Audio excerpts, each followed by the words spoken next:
Hello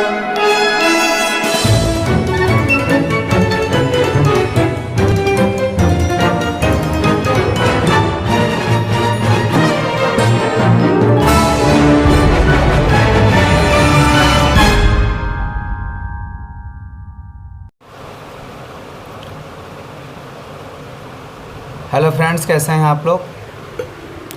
hello friends, कैसे हैं आप लोग? PhD math by Lavkush Agrahi channel में आपका स्वागत है। मैं वीडियो बीएससी का मैथमेटिक्स का मैं आप लोग के सामने लेक्चर कई दिन से देता चला रहा हूं। ये आपका पार्ट 3 है। ज़्यादा आप लोग पहले मेरे वीडियोज़ को लाइक करिएगा, सब्सक्राइब करिएगा, कमेंट करिएगा और अपने दोस्तों के बीच शेयर करिएगा, ताकि ऐसे ही लगातार वीडियो आप लोगों के बीच में लाता रहूँ। और आज मैं जो चीज़ स्टार्ट किया हूँ वो चीज़ कुछ अलग माहौल है। हमारे कहने का मीन है कि जो आपके सामने जो रिप्रेजेंट होगा वो बहुत ही ज़बरदस्त, बहुत ही बेस्ट टॉपिक की ओर मैं बात करूंगा। मैं खुद एक रिसर्च मैथमेटिक्स की ओर मतलब क्या करता हूं, बिलोंग करता हूं। दूसरी चीज़, फालतू अनाप शनाप बकने की आदत मेरे अंदर बिल्कुल नहीं है, ना तो किसी के सुनने की आदत है। क्योंकि आपको बीएससी मैथमेटिक्स में वही पढ़ना है जो आपको सारी बात आपको क्लियर कंसेप्ट करा सके और पूरी तरीके से आपको परफॉर्मेंस की ओर ले जा सके। तो फ्रेंड्स, आप लोग जल्दी से आप लोग रफ पेन निकाल लीजिए और एक बेसिक टू आइडिया, जैसे आपके पास जो भी आइडिया हो आपको पढ़ने का, जो भी आपसे ट्यूबवेल हो, आप कुर्सी ब्रेंच पे बैठ जाइए, एक रफ पेन लेके मेरा वीडियो दूर रखिए। अगर आप ईयरफोन लगा कर यूज करते हैं तो बहुत ज़्यादा ही बेटर होने वाला है। इस वीडियो को शुरू से लास्ट तक देखिएगा, क्योंकि इस वीडियो में जो नॉलेज आपको मैथ से रिलेटेड मिलेगा वो शायद किसी वीडियो में नहीं होगा, क्योंकि रिसर्च के अकॉर्डिंग कुछ अलग डिस्कस होती है। दूसरी बात क्या होती है, कुछ कारणों से मानसिक टेंशन्स और जो भी स्थितियां बनी रहती है तो उतार चढ़ाव है। कहा गया है दोनों सास बहू का खेल है। तो मैं ज़्यादा लेक्चर में ज़्यादा वीडियोज़ में नहीं दूंगा, क्योंकि मेरा मैथ का वीडियो है, तो इस पर मैं ज़्यादा गीता और शास्त्र पढ़ाने की आवश्यकता नहीं है। चलिए मैं आपको बताता हूँ क्या आपका रूल्स हो सकता है। मैंने फंक्शन के बारे में डिस्कस किया था मेरे दोस्तों, और आपको अगर कोई भी फंक्शन जैसे बढ़ता है, अगर मैं आपके सामने एक फंक्शन लिख रहा हूँ, वो आप ज़रा गेस करिएगा कि ये चीज़ है क्या। y इक्वल टू, मैं डॉटा चेंज करता हूँ,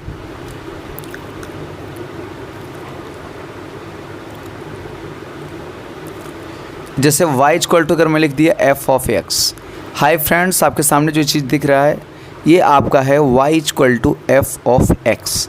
अगर कोई बंदा अगर आपसे ये पूछ ले, ठीक है, अगर आपसे कोई भी बंदा अगर आपसे ये पूछ ले कि आप किस डाटा टू बेस पर ये काम कर रहे हो, आपकी क्या रिक्वायरमेंट होना चाहिए, तो देखो भाई, जो आपका y वर्जिनिया, जैसे the functions y equal to F X is said to, okay, is said to inform so that you so common set within few seconds, but you can not understanding that my language about of you y functions, but we can say performance एकदम clear होगा। अगर आपके सामने अगर पूरी basic अगर बात करूं, the function y equal to F X is said we monotonic increasing is corresponding to an increase in the value of x punctures of, क्या बोलोगे आप, interval, increase of the value of x in the greater interval of I functions with the functions f x defined by of this value of never decreases, but you can say that x1 is greater than x2। dear friends, आपके सामने क्या चीज़ दिख रहा है, x1 is greater than x2। यह कब आपका काम करेगा, जब तक कि आपकी कोई वैल्यू आपके सामने एक डिफिट न बनाए। काफ़ी सारे व्यक्ति जो हैं, काफ़ी सारे स्टूडेंट जो हैं, अगर आप बीएससी मैथमेटिक्स की ओर थोड़ा सा अगर आप ध्यान देंगे तो इसमें कुछ बातें ऐसी होती हैं जो डिस्टिंक्ट होती है, आपको बात समझ में आएगी ही नहीं। डिस्टिंक्ट कब होती है, जब आपकी वैल्यू जो B square minus 4ac is greater than zeros, B square minus 4ac is equal to zeros, B square minus 4ac is less than zeros. ये कंडीशन जब आता है, टू डिस्टिंक्ट लाइन बन जाता है automatic, b/2a b/2a minus b/2a minus b/2a। तो आपको समझना है किसका मेन एग्जाम्पल, मेन सोर्स क्या है। मैं बार बार बता रहा हूँ, मेरे वीडियोज़ को लास्ट तक देखिएगा, क्योंकि इससे ज़्यादा ज्ञान आपको किसी चैनल पर नहीं दिया जाएगा। दिस इज चैलेंज, आप ट्राई कर सकते हो या अपने आप में ही साबित कर सकते हो। तो आपको क्या पता है, आप क्या कर सकते हो, x1 is greater than x2, total of summations of suppose that belong to that, ये आपका f of x1 is less than total greater than of f of x2। This is a synonymic formulas. x1 is greater than x2 implies of totals value f of x2 f of x1 is less than f of x2 total comings of numbers x1 and x2 belong to I, belong to क्या हो जाएगा बताओ, I हो जाएगा। बार बार फिर से समझना, मैं स्टिक से ही आपको समझा दे रहा हूँ कि x1 is greater than x2 belong to f x1 is greater than subtracted from f x2 total including सब x minus X belong to I। फिर से लेक्चर सुनेगा। The functions y equal to F X is said to be monotonic increasing it corresponding to an increase in the value of x in a certain intervals I in the which the functions of f(x) is defined by of the value of y never decrease. Example, similarly the function f(x) is a monotonic decreasing। जो आपके पास decrease हो रहा है मतलब कि बड़े से छोटे में जाना। डिक्रीज का मतलब होता है यही कि बड़े से छोटे में जाना ही क्या कहलाता है बताओ, डिक्रीज कहलाता है। काफ़ी सारे स्टूडेंट ने हमसे ये पूछा सर डिक्रीज होता क्या है, डिक्रीज को मैं कैसे समझूं, तो मैं उनको समझाने का सबसे बेसिक आइडिया बताता हूं कि उनके सामने जो होगा आपका, एक आपका बड़ा होगा, एक आपका छोटा होगा, यानी बड़े से छोटे में ट्रांसफ़र होना ही क्या कहलाता है, डिक्रीजिंग कहलाता है। अगर आप यहाँ पे फंक्शन चेक करोगे तो ये जो आपका सामने जो आपके ये फंक्शन दिख रहा है total by total decreasing monotonically है। अब आप ये कहोगे कि सर कि आपने इसका रिसर्च या आपने कोई इस पर कोई एक एग्जाम्पल बनाया क्या, तो मैं कहता हूँ यस मैं बनाया और आपने इसको अच्छे तरीके से जाना। x1 is greater than x2 implies of x1 is less than f x2 strictly सुन यार, स्ट्रिक्टली ये डिक्रीजिंग होता है। मैं फिर से बात बोलना चाहूँगा आपसे क्योंकि मैं स्टार्टिंग पॉइंट बताना मैं अपने आप को बहुत ज़्यादा लकी समझता हूँ कि आपको सारी बातें यहाँ पर समझाऊँगा। x1 अगर आपका ग्रेटर देन होगा किससे बताओ, x2 से, किस पोजीशन में, जब इसका इम्प्लाइज करेगा किसके ऊपर, आपका f x1 is greater then f x2, यानी जो पहला फंक्शन होगा वो बड़ा होगा किससे, दूसरे फंक्शन से बड़ा होगा। ये कंडीशन अगर आपके सामने अगर आ जाए तो आप क्वेश्चन को बीट करने में कोई ज़्यादा टाइम नहीं लगाओगे।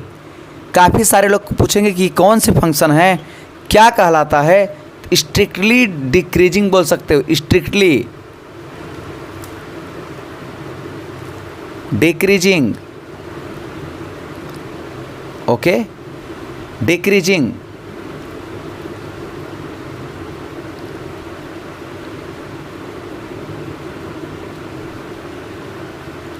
ये आपका स्ट्रिक्टली डिक्रीजिंग हो जाएगा।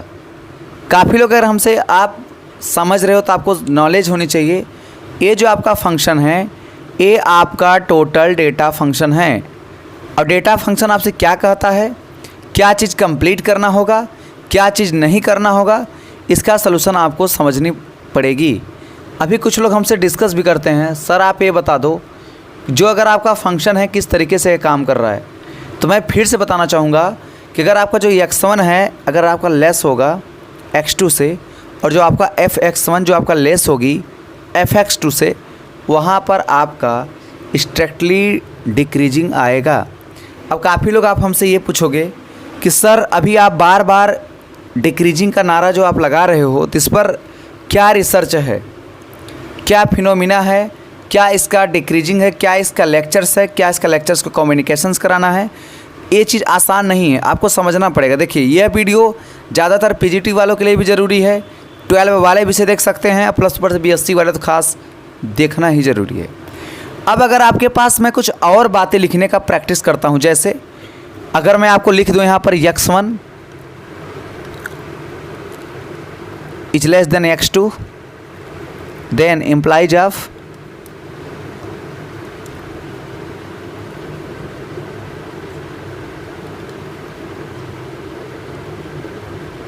f x1 is less than f x2 then result we came. तो आपको क्या समझ में आएगा, आप क्या बोलोगे, तो आप यही बोलोगे क्या पता है।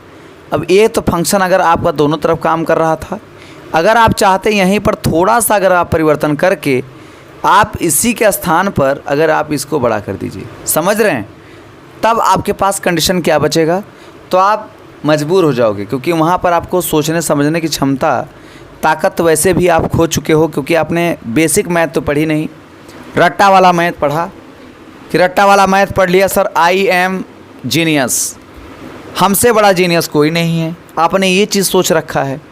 तो आपको समझना है कि जो आपकी x1 फंक्शन होता है, अगर वो आपका ग्रेटर देन है, वो आपका ग्रेटर देन है, बताओ किससे, x2 से है, तो यहाँ पर जो आपका रिजल्ट जो बन के आ रहा है वो आपका f(x1) is less then f(x2) से है। अब यहाँ पर काफ़ी सारे बच्चे हमसे ये भी इंक्लोजिंग या इंक्लूडेड क्वेश्चन पूछते हैं कि सर क्या explicit and the implicit function के बारे में आप कुछ बता सकते हो। तो भैया यही क्रियाक्रम मैं करते चला आया हूँ, यही क्रियाक्रम बताने के लिए मैं आपसे कुछ समय लिया हूँ और यही चीज़ बता करके ही छोड़ूंगा, क्योंकि इम्प्लिसिट आपका जो फंक्शन होता है यह समझाने के लिए मैं ही आपके सामने हूँगा। आपको समझाना है, जैसे आप लेक्चर देते हो ना, लेक्चर में सर आई एम 30 मार खान, सर मेरी जो लेक्चर है वो ज़बरदस्त है, मैं बहुत तरीके से मैं लेक्चर दे लेता हूँ मैथ में, मुझे मैथमेटिक्स आती है। अगर आपको मैथमेटिक्स आती है तो उसका पहचान दिखाओ। पहचान कैसे आप दिखाओगे पता है, आप लेक्चर्स को बोलना भर सीख गए तो अपने आप को हीरो नहीं बन गए, सारी बात समझना हो। जैसे मैंने कहा कि जो स्क्रिप्ट फंक्शन जो आपकी होती है, एक function is said to be explicit when expressed directly in terms of the independent variable or variables y equal to sin inverse x plus log x if the functions cannot be reversed as directly terms totals by the common difference of the independent variables y variables. The function is said to be implicit. Examples: x power to y plus y power to x is equal to ab express y is an implicit functions of x. इसके 4 भेद होते हैं। गणित में 4 operation होती है, कौन कौन से, sum, difference, product, quotient and two fractions. Let f of g of the functions with domain d1 is equal to d2, then result became d is equal to d1 approximately to d2। समझना, अगर आपके सामने मैं लिखूंगा d is equal to, तो आप लिखोगे d1, ठीक है, इंटरसेक्शंस d2, यानी d1 का किसी एक ही पार्ट आपका d2 बन रहा है, तब आपका कॉमन डिफरेंस क्या होगा, तब बताओ वहाँ पर तुम्हारा इंटरसेक्शन बन रहा है। तब वहाँ पर क्या बन रहा है बताओ, इंटरसेक्शन बन रहा है। अगर ऐसे कंडीशन में मैं आपके सामने कुछ लेक्चर लिखना चाहूँ तो आप निसंदेह तरीके से लिखना पसंद करेंगे, आपको सारी बातें समझ में आएगी, आप मोनोटेक्निकल तरीके से आपके क्वेश्चन को लगा सकते हो, आप क्वेश्चन को समझा सकते हो, क्वेश्चन को कैसे कंप्लीट करनी है, क्या इसके लेन देन है, क्या लेन देन होना चाहिए, ये बात आपके सामने आनी चाहिए। अगर मैं आपको लिखना चाहूँ ये चीज़ सम क्या है, तो यार मेरे भाई अगर आपको f ऑफ g दे दूँ ना, अगर इसी के बाहर थोड़ा सा अगर मैं x लगा दूँ तो आप क्या लिख सकते हो। तो मेरे भाई आप खुद एक मैथमेटिक्स स्टूडेंट हो, आपने इंटर पास किया, 11th पास किया, 10th पास किया, छोटी मोटी तो बेसिक आइडिया तो आपको सिखाई ही होगी। तो यहाँ पर आपको करना कुछ नहीं है, बस आपको सिंपल सा मेथड यूज करना है। कौन सी मेथड यूज करना है, आप उसे क्या कर सकते हो, देख सकते हो। जैसे कौन सा मेथड इसमें मैं यूज कर दूँ कि सारी वैल्यू आपको समझ में आ जाए। तो आप भाई f of x plus g of x लिख दोगे, f of x plus g of x किसके रेस्पेक्ट में, total summations of x belong to d, total तुम्हारा d के ऊपर होगा।